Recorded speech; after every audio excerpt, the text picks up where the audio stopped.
I'm Gaio, the chivalrous chauvinist. Welcome to the season 3 opener of your favorite podcast. Sucias are my favorite.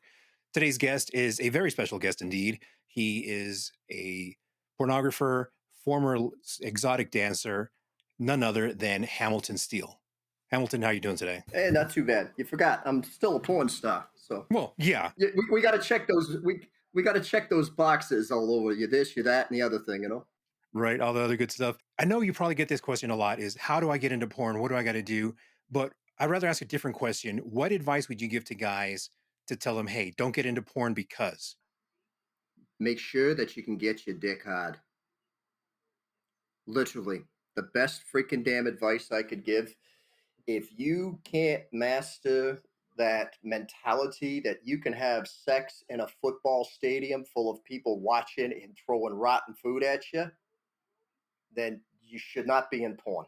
Or keep it hard too, because you might be able to get it hard to get there, but keeping it hard with that crowd is probably Oh another yeah. thing too.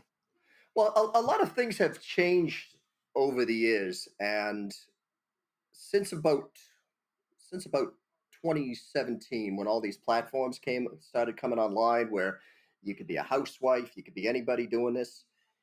That's not the same as doing professional porn, and it's certainly not the industry that I started out in. Because when I got started in the industry, it was a hell of a lot more difficult than it is today. I mean, some guy having sex with just his girlfriend on their couch and a webcam, that's low pressure. Well, let's talk about that. How did you end up getting into porn? The government. I'm not kidding either. We've got to go back to 1998. Now, I got to college earlier than most people because I fucking hated high school. And my father had passed away. And one of the things that I had always wanted to be in my life was a mechanic. I never had any other goal, dream, or inspiration in my life. And I wanted to be like my father, who was a mechanic. But the government started making all these freaking rules as to who can be a mechanic, who can't be a mechanic, how much you pay people for you starting out. And that kind of translated to on the ground that everywhere I went, trying to become an apprentice mechanic, they were saying, I don't want to hire an apprentice. I want a full fledged mechanic who hasn't written his license, and I want to pay him like a first year apprentice. And I was like, well, fuck, that kind of squares me up because I was prepared to drop out of high school for that. Like, I mean, that's all I wanted. So I went to college. I started off in computer science, and well, there was a bit of a catastrophe because I met the department head, and this was in my second year, and I was like, shit, they're going to turn the whole fucking world over to you assholes. So I switched over and I went into archaeology. And my final year of university, I had met a girl, and she knew a few things about the adult industry. She was a dancer and whatnot, and I needed a little bit of money. So I started taking out ads in the newspaper, and I was selling, well, not the newspaper, but magazines, and I was selling ladies used underwear to try to make a couple of extra dollars. Only they had never been on the butts of any lady whatsoever at that point in time. In fact, most of them, they were just me going to the gym wearing a pair of panties, stinking them up that way. That's I'm awesome. not No, no, joking. no. That's it's funny because there's some parallels in some of your side hustles in the '90s with mine. I used to sell porn, VHS porn, when I was in middle school. I'd go to one of these Habibi corner store gas stations. They didn't care that I was an 18. They as long as I had the 10 or 20 bucks to buy them, they'd sell them to me. And I go and flip them at school for the 60, 80 bucks in those big ass VHS boxes. So yeah, it's kind of funny the parallels. Yeah, well, I guess in a sense I come by it naturally. Like, I mean, I've got that Sicilian background in me, so there's always a little bit of larceny involved somewhere with me. And so I started off with the panty sales, and that was the same year that I had graduated from college, right? And I got hit with reality really fucking fast. I mean, I was applying to jobs, I was trying everything, and I kept not getting the job. And I remember one day I was really pissed off. It was a 45-minute interview. And I watched this girl walk in, and all she did was she giggled for about 15 minutes, and they gave her the job. And I was like, you gotta be fucking shitting me here. And I looked into it. I mean, I really looked into it like only somebody who was the son of a Sicilian could look into it growing up in a bad area. I actually kind of got a hold of the guy who did the hiring, and I probably scared the shit out of the man. And it really kind of came down to is that the government was giving perks and bringing pressure on business to not hire white men. And I was like, what the fuck? I'm suddenly white? My whole fucking life, I've been a fucking Guinea. I've been a fucking Italian my whole life. I'm an olive skin. Now you tell me I'm white and I can still go fuck myself? Anyway, I was broke. I was looking at getting thrown out of my apartment when one night some of my wealthier friends decided to take me out, and we went to a club, and they had a Jack and Jill night. That's where it was both male and female strippers on stage. And one of my friends dared me. He said he'd pay me $100 if I got up on stage and I took my clothes off. And as far as I was concerned, I needed the 100 fucking bucks. So I got up on stage and I remember the song. It was that old song, "If You Want It, Here It Is, Come and Get It." And I was just with a bath towel and I was giving flashes under my towel. And I must have just hit the right night because I turned around and there was tips all along the freaking stage. And a whore was born. Okay, I went for the money in seconds. So yeah, that was my year as Rebel Scarpaccio, and I kind of went from I learned quite quickly. Let's see if I can remember this. I learned quite quickly that dancing for drunk women was dangerous. So it was safer to dance for drunk men because they had no nails and they were less grabby and you would get regulars and paid. So I ended up dancing at gay bars, but not being gay. That kind of got on me after a while. So I started looking into the porn industry and I hauled my ass all the way down to California. A bunch of freaking bukakis, gangbangs, sex with a 450-pound woman in a hot tub filled with raw hamburger meat. Yeah. When you was just started out in those days and you didn't have a woman with you, you got all of the shit fucking work because you had to prove that you could get an erection under any circumstances. And the porn industry back in those days, it gossiped. I mean, everybody fucking you couldn't fart on set, and they would know it on another set. It was just one of those things. And it took me about a good year before people started to noticing me and I started getting booked for normal scenes. But there was a lot of DPs, there was a lot of having to work in tight corners.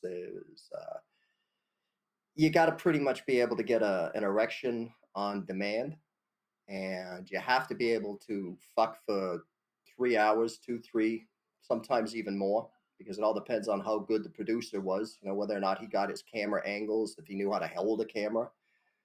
Uh, there's also a lot of stuff too. Like, I mean, the girl that you're fucking, her husband's sitting on the couch offset and he's fucking hating your guts and he's looking like he wants to rip your lungs out. You've got to screw the shit out of her at the same time.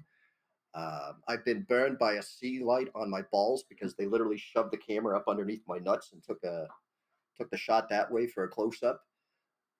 These things go on. I've been accidentally jizzed on. I had sex with the wrong girl and then had to go and do it all over again with the right girl. So some of those are like new ones for me because so back in shit. So I used to be an intercourse addict and late 90s I was on AOL just railing through women left and right, and through that somehow I ended up hooking up with some girls that later went on to get into porn. And once they got out around 2002, when the cam stuff was getting easier to do because the internet was getting better. Uh, I didn't, I just always had this paranoia of someone finding out, later, whatever it was. Now it's more common, oh, whatever, you're in porn. But back in the late 90s, I mean, there's still that stigma of like, oh shit, you're one of those guys or whatever. I just didn't want that to follow me or get caught. Yeah, So that was my hindrance from going in there. That plus, all the extra work that went into being a cam girl back then. It wasn't like now you can just upload to any website. You had to have a webmaster, you had to have the equipment, you had to have all this other stuff that was a lot more expensive than just a cell phone these days. So, yeah. So what's the biggest difference you've seen from when you started to now? the people. I think if I had to say what's driving, it's the fucking people. Um, I think the world is just kind of seeing a lot of that all around. Somehow we were a little more resilient. Does that make any sense? For me, it does. Back then, we kind of had Porn Valley. You know, if you were in the Los Angeles area, that you could find work, you did everything there. Today, everything's kind of more or less decentralized. And if you're producing content, and maybe that's one of the things right there is now we say we're producing content. Back in the early 2000s, we were still making videos, we were still making movies, we were still doing, we were that last generation to graduate from porn university. And today, we don't really do that. I mean, we just make shit. And because it's decentralized, I spend a lot of time trying to recruit. And the first thing I'd have to say is when I get a guy who's under the age of 35, I'm like, oh fuck, this is gonna be. I'm dreading it. You know, I'm really dreading it because I've got a list of horror stories. Because I make it quite clear: if you want to fuck, if you want a shot at being a porn star, bring a girl. I don't want to look at you. I don't care how big your dick is. Bring a girl, and you could get a guy in. You know, he's great looking. He's hung like King Kong, right? And this literally happened a few weeks ago. He lost interest in the whole porn shoot and started playing video games on his phone. And I'm like, we're 20 minutes into this. I've got to get another, at that point, I was like 55 minutes worth of footage here. Do you want to get back to fucking the girls? I'm not interested anymore. Just give me my money and I'll leave. You didn't finish the job. I'm saying, I'm like, you don't get paid.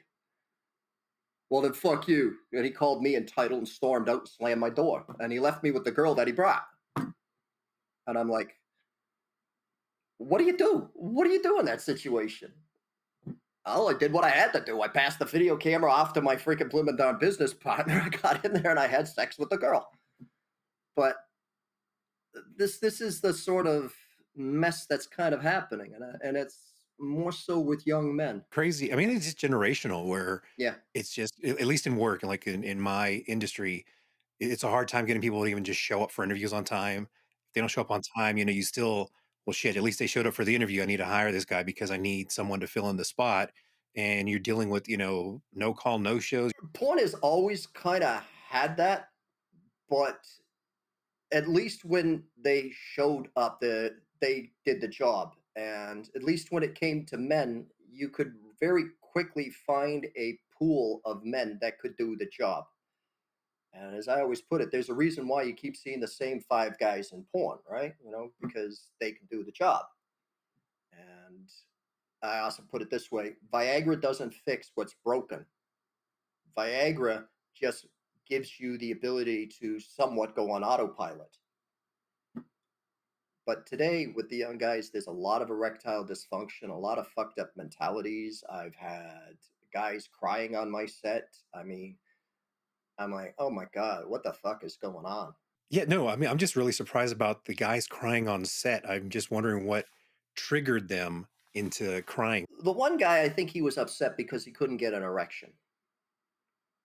And I'm like, I've had my bad days too, but I never started crying on set. You know, I find the personally, I like I always put it, I'm old school. I don't understand this whole feeling sort of thing. I'm the generation of suck it up, buttercup, you know?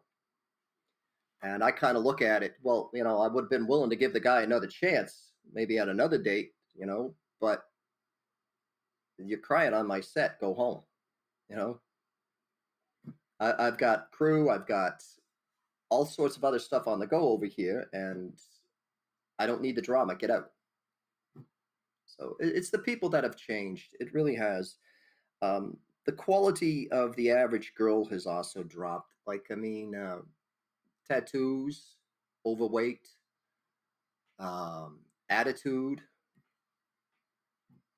It's just what it is. And I'm still producing largely for a European market. Slowly, I'm coming into the 21st century. Like, I mean, and there's a big difference between Europe and the United States. Like, I mean, I came back to the United States. I had been in Europe for over a decade, and I came back here, and I've noticed that, yeah, there's some crazy stuff going on in Europe, but it's far worse over here. What's the worst thing you've seen here? European men tends to still be a little more manly. Does that make sense?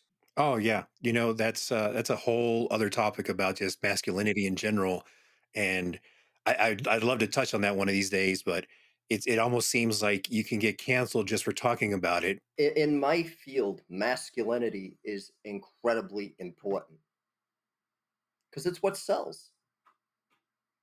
I mean, who the fuck wants to watch a porn that is female emotional lovemaking, whatever you call it, or as I like to put it, feminist porn?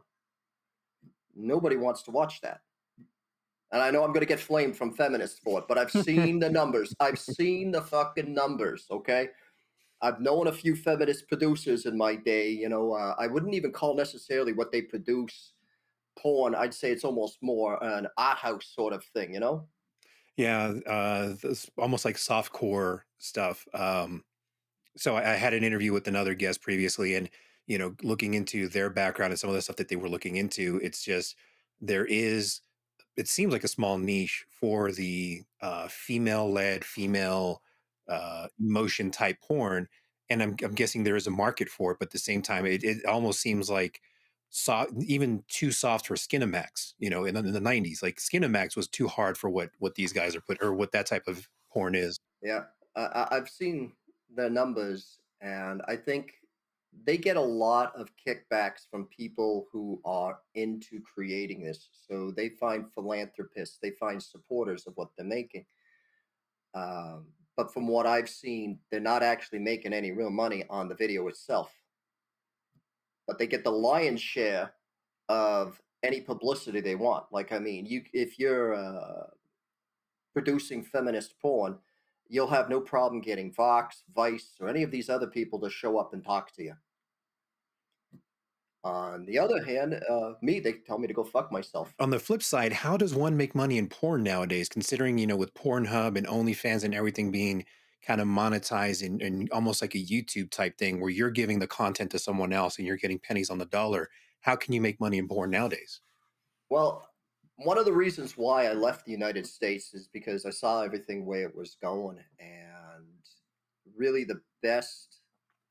I'd have to say the best business model going is if you can go back and find a way to actually put something on a physical medium. I Hmm. mean, if people go into musicians will tell you this too. If they could go back to the day of LPs and just release on LPs, they'd be in their glory because they know they're going to make money. They're going to make quite a bit of money doing that. And the nice thing about Europe was, as my business partner and I had put it, we got the ability to stretch out the 20th century a little bit longer than most people possibly could here in the United States. Because here's a good example for what I'm talking about. I remember coming back for a visit, and everybody was switching over from cathode ray tube TVs to flat screens. And I was going down the street in my old neighborhood, and there was perfectly good television sets all out on the garbage. And I was thinking to myself, geez, man, I would have loved to have been 8 years of age at that point because I would have had all these free TVs, but they were essentially worthless. Meanwhile, in Europe, people are still using their cathode ray tube TVs, and they're going to use them until they die. And there's still quite a few people that have DVD players, and they've even had a couple of people who still have a VHS player, and they're buying VHS tapes at flea markets. Hmm. But that's a kind of a nice place to actually have a distributor, being able to get stuff into sex shops and so forth. That was nice. I was also caught up with a place out in Paris, France. It was called Le Beverly, and it was the distinction of being Paris's last surviving adult porn theater. And it dated back to the 70s. And it was really nice because I actually got to put my videos up on a silver screen like those old school porn producers did. And you make good money doing that because these people will come in and they will drop the same amount of money to see the same video over and over and over again. Okay, they're getting blowjobs in the front aisle from other men, but the point is, I don't care about that. I'm here to make money. In today's day and age, you've got to kind of really make your money up on volume. You know, you have to release a heck of a lot, which really kind of kills the industry too, because it's saturated now. But we're turning around producing so much content, we're saturating it even more. And then you walk in with the platforms, and what's selling them now are the girls, because the guys talk to the girls, they get to meet the girls, and there's some girls out there that are making good money doing it. Um, I kind of do that too because I do a lot of talking and I'm constantly networking and meeting people. So they buy the videos specifically because they're coming from Hamilton Steele. So you really have to hustle in this day and age. You know, the day where back in the 90s and in 2000s, all you had to do was just throw a few magazine scans up on the internet and bang, somebody bought it. Those days are over. It's more about the content and having just so many versions of the same looking girl nowadays. It looks like Well, I'll think a lot of the problems is big tech because big tech steals. Okay. I'm going to come right out and say it. Okay. There could be some nice people, there could be some great people, but let's be honest, they steal. Like when the porn tube sites went up, I was like, who's verifying this content? You know, not just for copyright, but for all of the paperwork. Because, you know, in porn, we got a lot of freaking paperwork that we've got to do when we make a video. You can't just show up and start fucking. I mean, you know, copies of ID have to be made and verified. I mean, paperwork's got to be signed that you know that these people are legal, that they're sober, that they release their rights to it, all of this stuff, and we've got to keep a record of that stuff. Like, I mean, you know, it's the 2257 law, and at any point in time, you know, an FBI agent can come to the door during business hours and saying, "Hey, I want to inspect your paperwork," right? But somehow, with all of the tube sites, that just didn't happen. Anybody could upload anything. And I was like, what the fuck? I mean, do you know how much shit I'd get into if I started out handing out DVDs without the paperwork? You know, it was one of those things.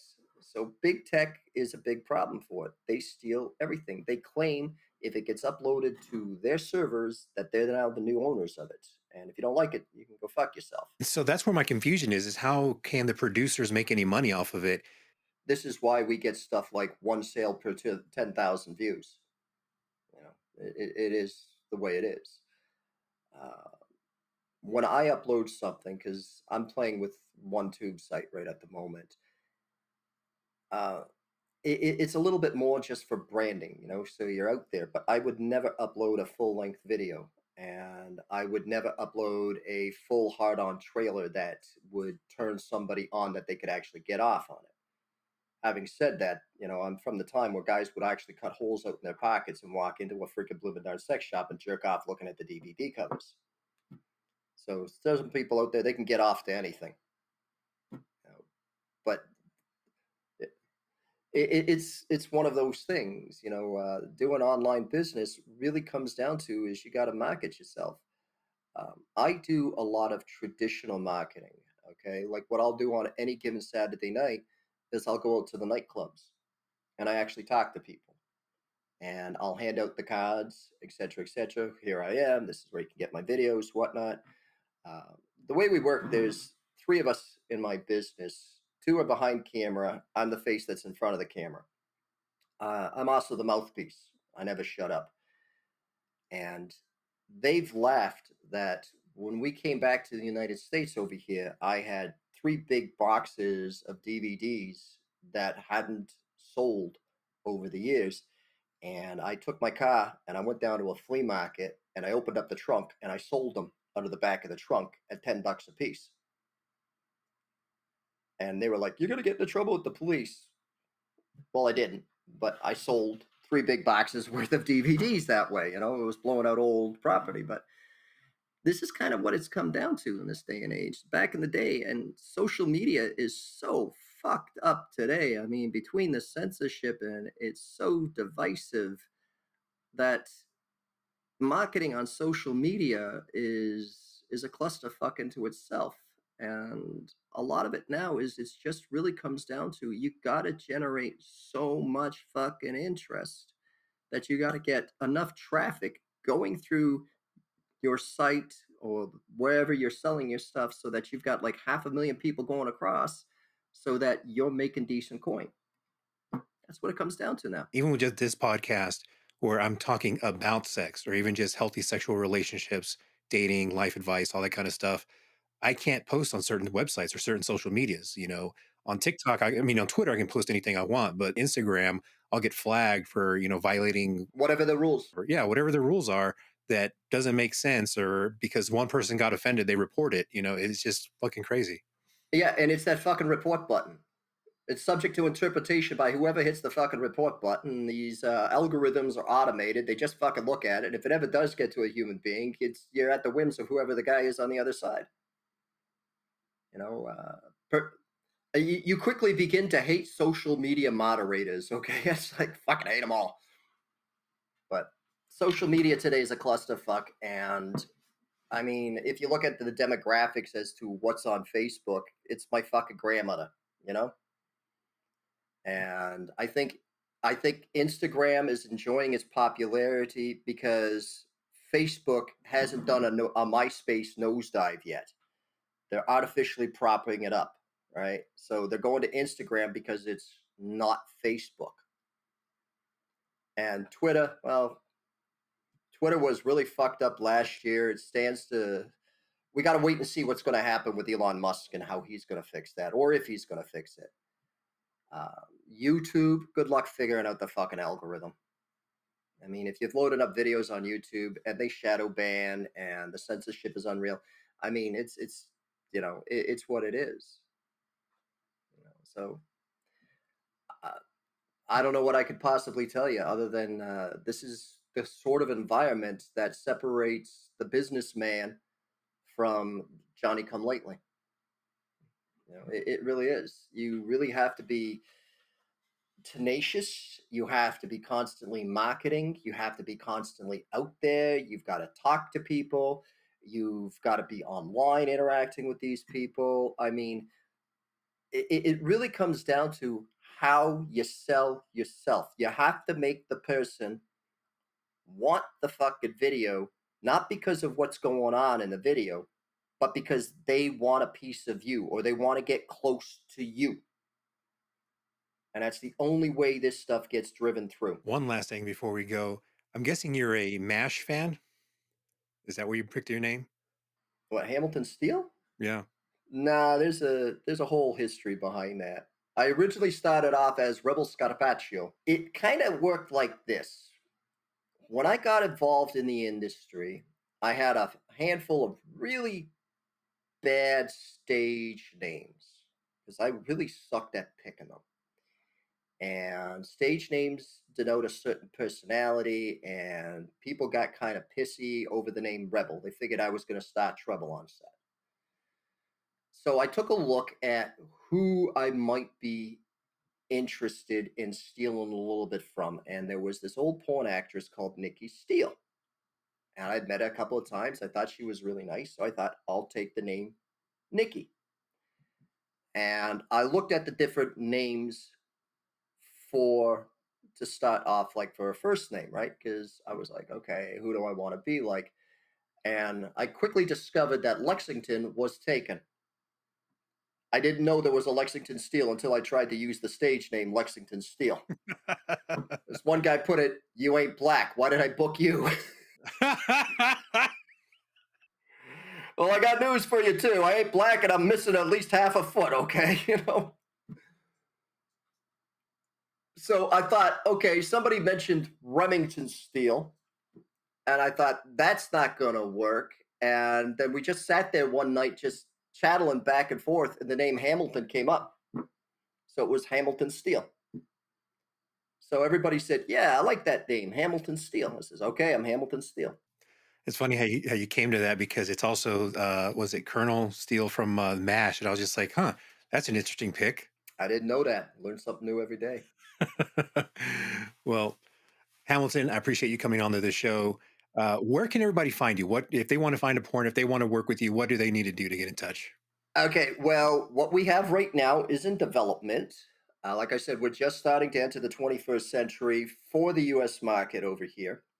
And here in the United States, the best place to go is to my site, Steelhard, Steelehard.com.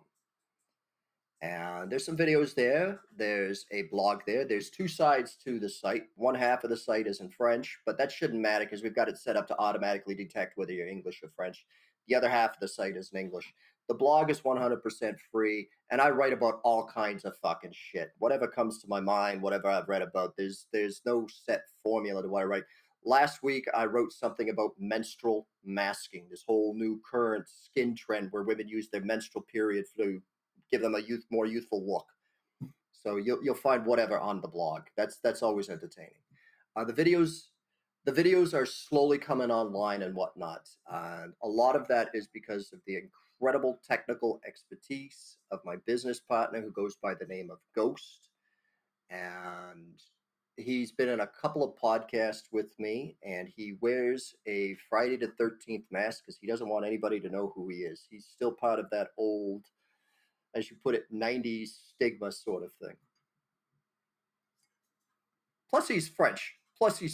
So they just come naturally with a little bit of shame. Is he Catholic? Yeah, he's Catholic and he's French. Oh man, the double whammy. Double whammy. Thanks again, Hamilton. Thanks for coming on. For my listener, I love you. You're worth it.